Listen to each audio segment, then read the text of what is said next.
Ayan, so magandang gabi po ulit. So happy Wednesday evening. Tayo po ngayon ay magpapatuloy sa ating pag-aaral sa ating daily devotion. Welcome to Touching Lives Christian Church.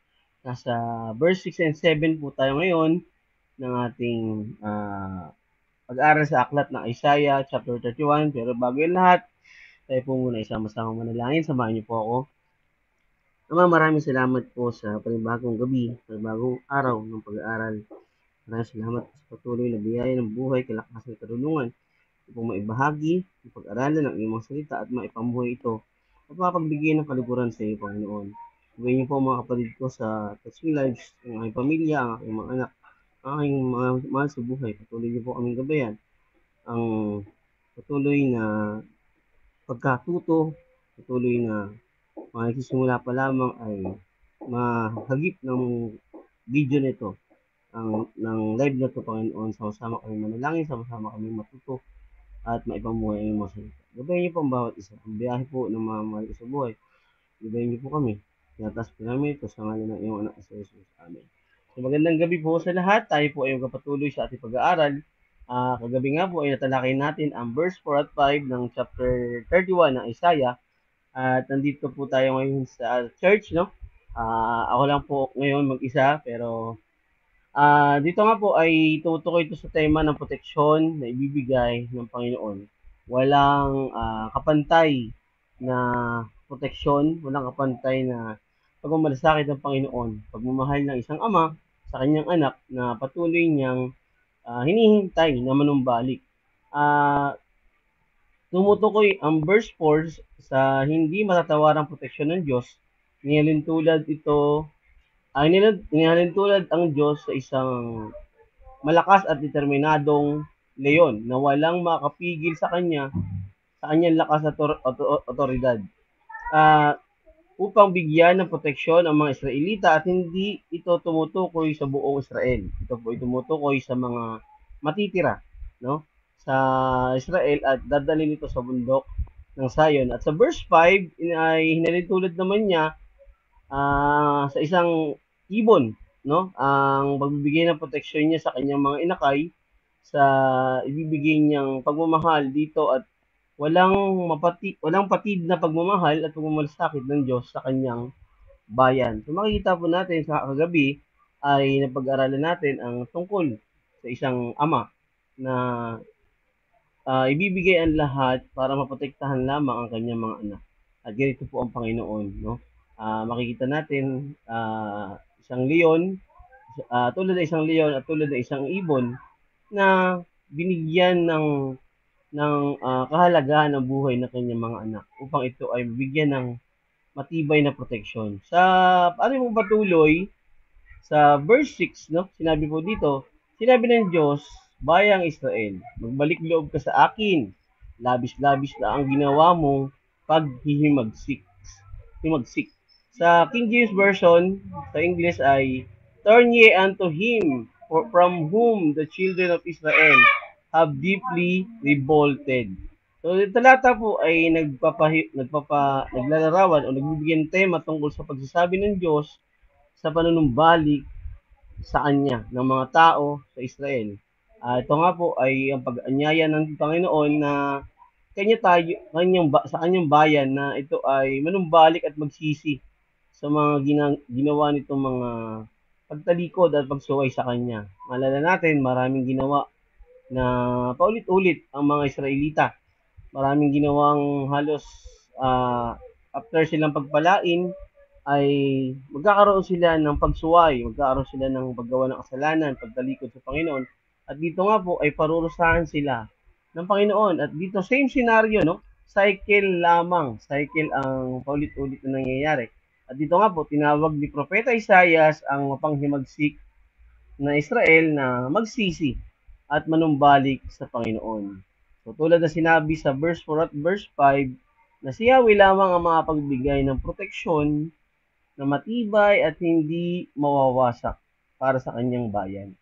So binibigyan diin din ng talata ang pangangailangan upang magsisi, total repentance sa ang mga tao sa pagbabalik sa panunumbalik sa Panginoon. Hinahamon ni Propeta Isaiah ang mga tao na maisip at mapagtanto nila ang kanilang kahangalan sa paghingi ng tulong sa mga kapwa nila tao lamang, no? Silang mas piniling pagkatiwalaan, no? Nandiyan ang Ehipto, nandiyan ang nandiyan ang iba't ibang bansa na alam natin na hindi rin makakapigil sa Panginoon, hindi makakahadlang sa magiging kaparusahan ng Panginoon sa darating na araw. So dito, ang karunungan at kapangyarihan ng Diyos ay higit pa kaysa sa sino mang makalupang ah, mortal, no? Makalupang kalakasan at karunungan. Ang pangako ng pagliligtas ng Panginoon sa atin, sa kanyang mga anak ay naninindigan para sa mga nagtitiwala sa kanya. So again mga kapatid, ang pagmamahal at ang proteksyon ng Panginoon ay mabibigay niya sa kanyang mga tunay na mananampalataya, tunay na mga anak na patuloy na nagkakaroon ng struggle, no? Lalo sa kapanahonan natin, tayo mga mananampalataya na patuloy na nag-aaral, nagpapalalim at nagpapatibay ng ating pag-aaral sa spiritual, ay tayo ay manumbalik sa ating ah, pagsunod sa Panginoon. So nanatiling hinihimok dito ng propeta na hanapin ng tao ang Panginoon. Hanapin ang pagkakataon na makabalik sa Panginoon at dito ay huwag nang bigyan ng mas higit na atensyon ang makamundong mga solusyon. No? Naghihintay po ang Panginoon sa atin. Naghihintay sa kanyang mga anak na manumbalik. Ang Panginoon po ay kahit kailan ay hindi tayo iniwan. No? Tayo lang ang talagang nakakalimot, tayo lang ang ah, tayo lang ang gumagawa ng pagsuway, no? Sa ating panahon ay marami po ang nabubuhay sa maling kaparaanan, no? Nangingibabaw ang pansariling kagustuhan, nangingibabaw ang pagpili sa mga nakabase lamang sa emosyon, sa feelings, no? At nakakalimutan natin na tumugon tayo sa Panginoon. Sinabi nga sa chapter 30, verse 18 to 19, ngunit si Yahweh ay naghihintay upang tulungan kayo at kahabagan. Sapagkat si Yahweh ay Diyos na makatarungan, mapalad ang lahat na nagtitiwala sa Kanya. Mga taga-Jerusalem, hindi na kayo mananaghoy kailanman. Si Yahweh ay mahabagin, kayo'y diringgin niya kapag kayo'y tumawag sa Kanya. Tayo po ay nakakaranas tayo ng mga kahirapan, consequences sa ating mga desisyon. Dahil ito po ay dahil sa ating mga maling pagpili, no? Maling mga desisyon sa buhay. Wala tayong gabay mula sa Panginoon. Tandaan natin na every time tayo ay mananalangin, lagi po natin tatandaan na ang Panginoon pa rin po ang magpapahintulot kung ito po ay kalooban niya o hindi. No? So, yan, madalas tayo ay napapangunahan ng ating sariling kagustuhan at nagkakaroon tayo ng resulta ng paghihirap. Kasi bakit? Dahil hindi naman ito ang kagustuhan ng Panginoon. Ito po ay pinili natin tulad ng Israel na sila ay mas nagtiwala, no, sa makalupang lakas, makalupang karunungan. Subalit hindi nga po ito magtatagal. So, ang pagsasabi ni Yahweh na bumalik na kayo ay isang mensaheng dapat na bigyan natin ng pansin. Bigyan ng pansin ng mga tao dahil tulad ito ng pagtawag ng isang ama, excuse me, na ah, bumalik ang kanyang anak, no? So, dahil napapariwara ang mga ito, maalala natin, makikita rin natin na ang mga bata, pag hinayaan lang natin sila, at hindi natin to ah, namo-monitor, is pwede itong mapahamak, no? Pwede itong magkaroon ng pamumuhay na talagang mapapahamak sila at magkakaroon sila ng paghihirap na matindi. Siyempre, bilang Diyos, si Yahweh ay nag-aanyaya sa mga tao dito. At ang dahil sa sitwasyon na walang gabay ng Panginoon ay nagkakaroon 'to ng, kapabayaan 'no, namumuhay sa kasalanan at nagkakaroon ng resulta na hindi maganda. So, mahal ni Yahweh ang kanyang bayang Israel, subalit sa kabila ng lahat ng mga ginawang pagsuway, pagtalikod, paglapastangan sa kanya ay hindi pa rin niya ito tinuturing na iba 'no. Gano'n kabuti ang Panginoon dahil siya ang Diyos ng Israel at ito ay siya ang lumikha sa lahat. So tayo, sa panahon natin, makikita natin ang soberanya ng Panginoon na hindi kumukupas ang kanyang pagmamahal sa atin, sa mga tunay niyang mga anak, sa tunay na nananampalataya sa Kanya. Ang soberanya at kapangyarihan ng Diyos ang nagpaparating sa mga mananampalataya ngayon na nakahanda palagi ang Panginoon para sa mga huwag tayong mawala sa Kanya. Patuloy tayong magsisi, patuloy tayong manumbalik dahil ang Panginoon ay nandyan lang, no? Kasama natin na again, ang totoong pagtalikod ay hindi hindi nagsasabing loob sa Panginoon. Pagtalikod sa kasalanan at pagtalikod sa pagsamba sa mga huwad na Diyos. At siyempre sa mga pagtalikod sa mga inaasahan natin dito lang sa lupa. So ang pagsunod at pagtugon sa mga utos ni Yahweh ay isa sa mga totoong panunumbalik sa Kanya. Alam ng Diyos ang alam ng Diyos kung totoo ba ang pagsisisi ng isang tao. Ito ba ay sincere, nagsisisi ba o nagsisinungaling, no? So sa ating mga mananampalataya, sa ating mga Kristiyano, kapag may gusto makipag-ayos sa mga may atraso sa atin ay makikita natin kung diba, sorry siya, no? Malalaman natin kung sincere o hindi.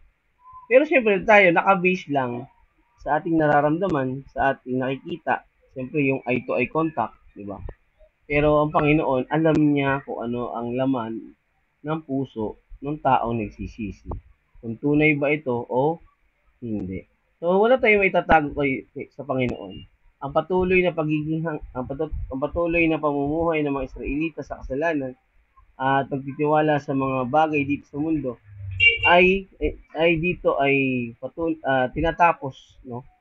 Dito ay pagtawag at panunumbalik sa kanya, ang patuloy na pagsuway at pagtalikod sa kanya ay naghihintay ng kaparusahan. At sa mga manunumbalik at susunod naman ay naghihintay ng pagpapala. So, makikita natin mga kapatid na ang kasalanan ng Israel ay nabigyan to ng kaparusahan, no? Again, ang tinutukoy po dito ay yung mga matitira, no? Hindi po yung buong Israel. Again, remnants of Israel, ito tinatawag. So dito, ang pagtawag ng bayan ng Israel, magbalik loob kayo sa akin, ay isang paanyaya o isang bagay na inuutusan tayo ng Panginoon na tayo manumbalik at tumalikod sa ating mga kasalanan. Yan. Sa pagkatapos ng talata, pinapakita dito ng verse 6 ang patuloy na pagmamahal ng Panginoon, ang patuloy na paghihintay niya sa atin na tayo ay manumbalik, na tayo ay magbigay ng oras para ating bigyan ng atensyon ang ating sarili na tayo ay mamuhay sa Panginoon. Yan. So, sa verse 7, pagdating ng araw na iyon, itatapon ng bawat isa ang kanyang mga Diyos-Diyos ang pilak at ginto na sila-sila rin ang gumawa. Sa King James Version, for in that day every man shall cast away his idols of silver and his idols of gold, which your own hands may have made unto you for a sin. Ang talatang ito ay naglalarawan ng pagtalikod ng mga tao sa kanilang mga ginawang Diyos-Diyosan. Ito ay may tema ng panunumbalik sa Panginoon at pagbibigay at pagsisisi sa kanilang mga nagawang kasalanan. Isang bagay na nagpapakita ng panunumbalik sa Panginoon. So isang makabuluhang pagbabago kung saan iiwan ng bawat ng tao ang mga ginawa nilang ginto at pilak na mga inukitan ng mga Diyos-Diyosan. Ito ay kanilang mga inasahan nung una. ito'y kanilang mga tinatawag at dito nila binigay ang kanilang mga tiwala at ito ay kanilang tinatapos. So nagtuturo sa isang sama-samang pagbabalik sa katapatan at tunay na pagsamba sa Panginoon. Magandang gabi kay Ma'am Abby at syempre sa aking kumare, Madam Mars Rhea from Matimonan. So sama-sama tayo mag-aral, Mars, yan. So magandang gabi. Yan, isang makabuluhang pagbabago kung saan iiwan ng tao ang kanyang kasalanan, ang kanyang pagtitiwala sa mga makamundong bagay. So, maalala natin, no? Yung sa Exodus, yung panahon ni Aaron at ni Moises, na nung umalis si Moises at gumawa si Aaron, gumawa sila ng gintong guya, no, para sambahin. So, ito yung ano, no, yung pagtalikod sa tunay na Panginoon, no. Akala natin yung pagsamba natin sa mga Diyos-Diyosan, sa mga rimulto, ay nagpapakita ito ng tunay na pananampalataya. Actually, hindi po, no. Ito po ay pagtalikod kasi ito po ay taliwas, no. Nililin lang po tayo ng ating mga nakasanayan. Nililin lang tayo ng ating mga ah, sa kasalukuyang karunungan na hindi makapagbibigay ng kapurihan sa Panginoon. So, walang kabuluhan ang lahat ng ito. Makikita natin dito na ang banta ng Assyria ay mawawala ng bisa na sumasagisag sa kapangyarihan ng Diyos laban sa mga sumasalungat sa kanyang mga layunin. So, binibigyan din dito na ang tema na bagamat magagaling o may karunungan ang mga tao, no? Subalit, sa sobrang talino ng mga tao, ay nawawala na yung ating paggalang sa Panginoon. So sa bandang huli, hindi rin ito magiging matibay dahil wala itong pagsang-ayon sa Diyos. So makita natin sa sobrang talino ng tao sa kapanahunan ngayon, kahit noon pa man, ay nakakagawa tayo ng kung ano-ano mga pangalan, no? Mga samut-saring inukit, no? Yung kalahati inukit, nilagyan ng ilong, mata sa kabibig na hindi naman nakakita at nakakaamoy, nakakapagsalita. Pero yung kalahati, pinanggatong, no? So, dito po mga kapatid, tayo ay pinapaalalahanan ng Panginoon na tumalikod, no? Tapusin ang mga bagay na hindi makapagbigay ng kapurihan sa Panginoon. So, ang pagsisisi ay pagkilala sa tunay na Diyos, no? Ang pagsisisi sa kasalanan, pagtalikod sa mga Diyos-Diyosan ay isang patunay ng panunumbalik sa Panginoon. Ang pagbibigay ng oras upang siya ay mas kilalanin at bigyan ng buong buhay na paglilingkod ay mahalaga para sa pagpapalaya at panunumbalik natin sa Kanya. Sapagkat sa araw na iyon ay itatapon nga ng tao ang kanilang mga Diyos-Diyosan, no? Ang kanilang mga gawa sa pila at ginto. Tandaan natin, tao lamang din ang gumawa ng mga yan. Madalas kasi tayo justify natin yung mga bagay na gusto natin na tayo mismo ay magiging komportable, magiging convenience, no? Pero hindi natin nalalaman dahil sa sobrang karunungan natin, ito ay nagiging kahangalan, no? Nawawala tayo sa tunay na pagsamba sa Panginoon. Maraming nagsasabi na, di ba ano naman si Mary? O di ba si Joseph o kaya yung mga santo na ang totoong santo po ay ang tunay na mga mananampalataya. Yan po ang mga santo, no? So dito makikita natin na ang pagtapon ng mga Israelita sa kanilang mga Diyos-Diyos ng ginto at pilak na yari ay isang bagay ng pagsisisi, isang bagay na pagpapakita ng panunumbalik at pagsunod kay Yahweh. Sa panahon ni Isaiah ay may mga sinama ang mga Israelita bukod kay Yahweh. May mga sinamba, gumawa sila ng mga inukit na bagay gamit ang mga bagay na yun nga, pilak at ginto. So sa panahon natin, hindi ito tumutukoy sa mga ribulto. Ang pagsamba sa Diyos ay hindi lamang tumutukoy sa ribulto o sa mga anumang larawan. Madalas ang tinutukoy na natin dito ay yung mga material na bagay tulad ng pera, material na kagamitan, property, trabaho, negosyo, ay madalas minsan tao o sarili natin. Sariling kaligayahan na hindi na nagbibigay ng kaluguran sa Panginoon, no? Sariling kagustuhan na napapabayaan na or natatalikuran na ang pagsunod sa Panginoon. Ang pamumuhay na ang pamumuhay sa salita ng Panginoon ang makapagbibigay sa atin ng tunay na buhay. Ito ay pagpapayaman sa ating buhay espiritual. Marami ang mga tao na bubuhay pansamantalang kaligayahan. Akala nila ito ay panghabang buhay na subalit ito ay temporal lamang. No?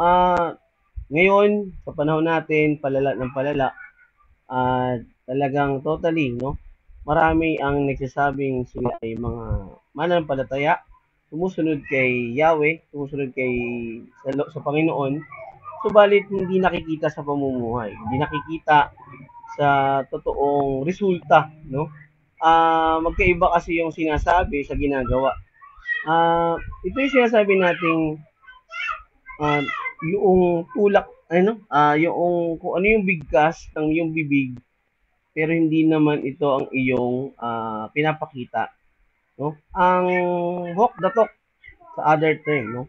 So marami ang mga tao na nabubuhay sa pansamantalang kaligayahan na patuloy na pinapagyaman ng kanilang nakasanayang kaugalian. Ang kasalanang ito ay patuloy na pagtalikod sa Panginoon. Pero dito, sa verse na to ay darating na panahon, darating na araw ng Panginoon ay manunumbalik sa kanya ang lahat at tatalikuran ang mga bagay na hindi kalugod-lugod sa Panginoon. So, ang pagtalikod sa mga bagay na ito ay nagbibigay sa kanya ng kapurihan. So, tulad ng mga bisyo, maling pagsamba, kawalan ng oras sa pag-aaral ng salita ng Panginoon, pamumuhay sa kasalanan, at marami pang bagay. Ito ang mga bagay na dapat nating talikuran bilang isang mananampalataya, bilang isang tunay na anak ng Diyos na sumusunod sa Kanya at patuloy na namumuhay upang siya ay itaas at paglingkuran. Tulad na natalakay natin sa verse 4 at verse 5, walang mapantay sa proteksyon ng Diyos. Walang mapantay sa ibibigay niyang kaligtasan, no? Magandang gabi, kapatid Nuki. Yan. So, ang kanyang hindi matatawarang pagmamahal at pagmamalasakit sa atin ay hindi kaya ibigay ng mga bagay dito sa mundo. Dahil sa araw ng kanyang pagbabalik ay walang magagawa ang mga bagay na to, no? Ang mga inaasahan, ang yaman, ang pera, ang mga kung ano-ano mga property, walang magagawa yan sa pagdating ng Diyos, sa pagdating natin sa pagharap sa Kanya. So mga kapatid, tandaan natin, ang ang buhay ng mga Israelita ay halos parehas sa kasalukuyan natin. Subalit, pero ito ay, ang naiba dito ay siyempre ito ay bayan ng Panginoon. Subalit, hindi na lang sila ang maliligtas, kundi lahat, no? Lahat ng tunay at totoong nanampalataya sa Kanya. Tandaan natin yung John 3:16 na kung sino ang mananampalataya sa Kanya ay hindi mapapahamak, no? Kundi magkakaroon ng buhay na walang hanggan. So, ang panunumbalik na to, ang kautusan na ito na tayo ay manumbalik, ang sitwasyon ng pagtatapon o pagtalikod sa mga Diyos-Diyosan ay isang bagay na mas pinipili natin ang ah, banal na proteksyon ng Panginoon. Sa ating pagtatapos sa talata, tumutukoy ito sa pagtalikod sa mga bagay na inaasahan ng tao na walang maitutulong o walang kabuluhan sa darating na araw ng Panginoon. Ang panunumbalik sa Panginoon ang makapagbibigay sa atin ng kasiguraduhan ng kaligtasan at proteksyon na ibibigay ng Diyos. Sa ating mga mananampalataya, tayo ba ay walang ibang inaasahan? Siyempre, given yung mga mahal natin sa buhay, inaasahan natin yan. Pero, sino ba ang pinaka mas inaasahan natin? Nauuna ba ang mga makamundong bagay? Nauuna ba ang mga tao? Nauuna ba ang mga mahal natin sa buhay, ang ating mga partner, ano? O mas pinapriority natin ang Panginoon? Tandaan natin mga kapatid, Alam ng Panginoon lahat. Kontrolado ng Panginoon ang lahat. So, tayo po ay mamuhay ng sa Kanya tayo nakasandal, sa Kanya tayo umaasa at nagtitiwala. So, panunumbalik na to ay isang mensahe rin para sa mga tao ngayon, sa mga mananampalataya ngayon, na tayo ay mamuhay ayon sa Kanyang ah, kautusan, no?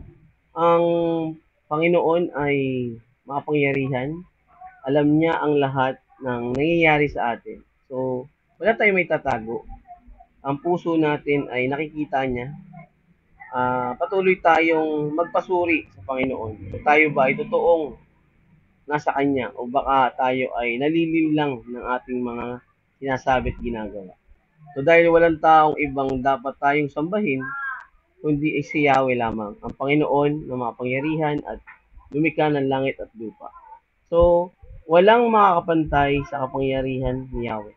Ang dalawang talatang ito ay nagbibigay sa atin ng mensahe na ang pagtalikod sa mga makamundong bagay, sa makasalanang pamumuhay, ay mas makakapagbigay ng kapurihan at karangalan sa Panginoon.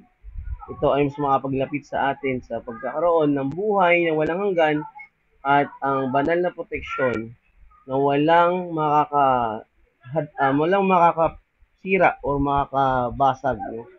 Ang kapangyarihan ng Panginoon ay isang isang dapat nating makita dito. Ang soberanya at kapangyarihan niya ay hindi matatapos, hindi kukupas at hindi mahadlangan ni naman.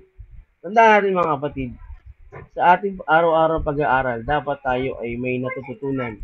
Dapat tayo ay may naipapamuhay sa ating bawat natututunan dahil ito ay kusang magbibigay ng resulta.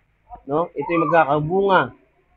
Again, wag nating hayaan na hindi tayo natuto. Wag nating hayaan na hindi tayo makakuha ng bagong impormasyon na tayo ay mamuhay sa kanyang piling, no? Ang pagkakaroon natin ng relasyon sa Panginoon ang pinaka-importante sa lahat. Magandang gabi, Sister Irene. Yan. Happy Wednesday. So, medyo na-late ka ata. Pero okay lang yan. May replay naman.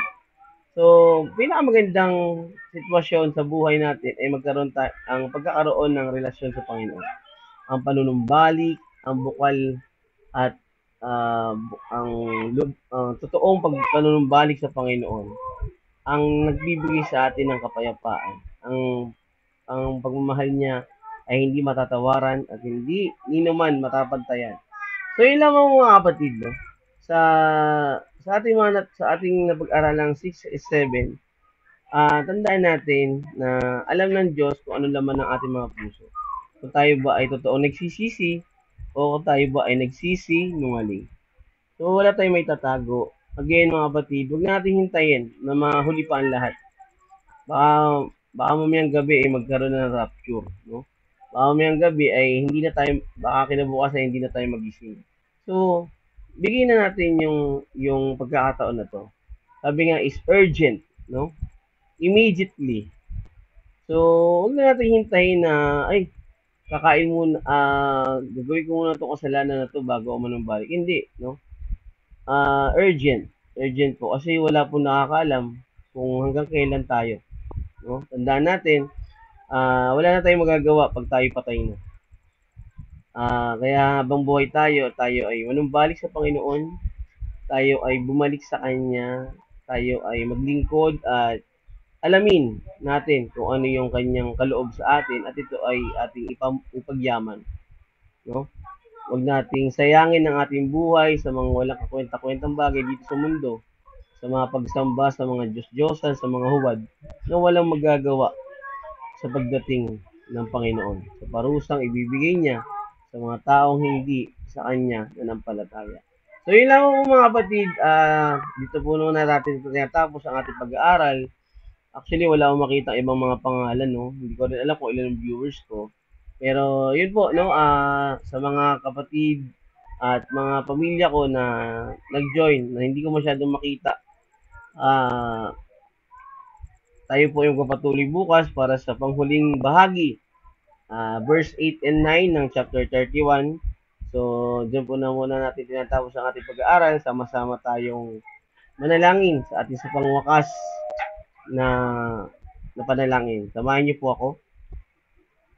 Ama, maraming salamat po sa gabing ito, sa patuloy na biyaya ng karunungan at ng kalakasan, ang stable na connection ng internet wifi.